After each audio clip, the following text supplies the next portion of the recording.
You got injured quite a bit, and then enough that it ended your career. How did the dream stop, and how did you come to the realization that this wasn't going to be your career, and how did that affect you?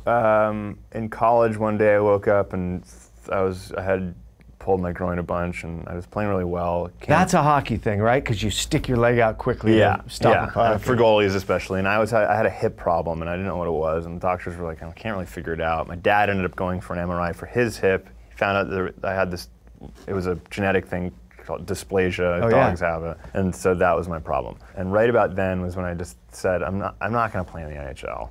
That dream's for a long time, was that sort of the, not only the goal, but did you just believe that was going to happen? Yeah, and from the time when I was about 17 or 18, after playing so well, I had a great 17-year-old year where we beat everybody in the world, and it was like, we lost in double overtime, but we were a great team, and I proved myself that year.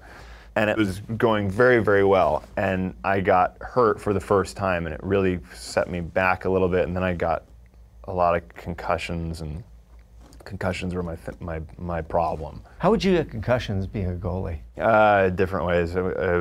Once I was picking up pucks, and the guy took a shot and didn't know where he was putting it, and hit me under the chin, under the helmet. Oh wow! Another time I went out to poke check a guy, and I got kneed in the head and threw up center ice. And another time I got my feet ripped out from underneath me, and my head hit the back of the ice. That was my worst one, where I was in the hospital, and that was a disaster experience. But that was the experience where I thought I broke my neck. I was immobilized on a board, couldn't feel my hands or toes for quite some time, and it was really kind of a weird moment where I realized that I might not do this anymore.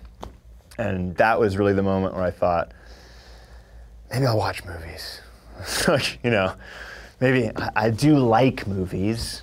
I enjoy them, and I think I could be good at it. So why don't I just not be such a dick about it and realize that my family has a great life, and I don't know everything about movies. I don't know anything about movies. So maybe I should learn a little. And I enrolled in a USC film course. Oh, you did? Yeah, for directing. And I had so much fun. I enjoyed it so much, and the people were not hockey players, they were not athletes. It was the only time I'd ever been hanging out with people who really weren't athletes, who I had a lot of, strangely, in common with. And from that moment on, I was 20, I just said to myself, okay, this is something that I think I could do one day, after I'm done playing hockey, whenever that may be. I ended up getting injured for the last time in Holland after playing a few years of professional hockey, blew out my hip, just made a normal save, and it popped out, carried off the ice, and I just knew it. As soon as it popped, I knew it. I knew it was over. I knew it was the last game I'd ever play.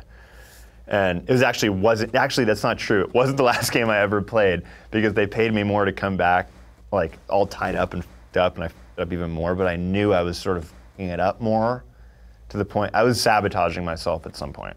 I was like, I'm gonna f*** it up entirely so I can never play, in my head, because I was done. Did you need, though, to have it be set in stone that you weren't able to play, to be able to give up on your dream? Yeah, otherwise I'd still be doing it.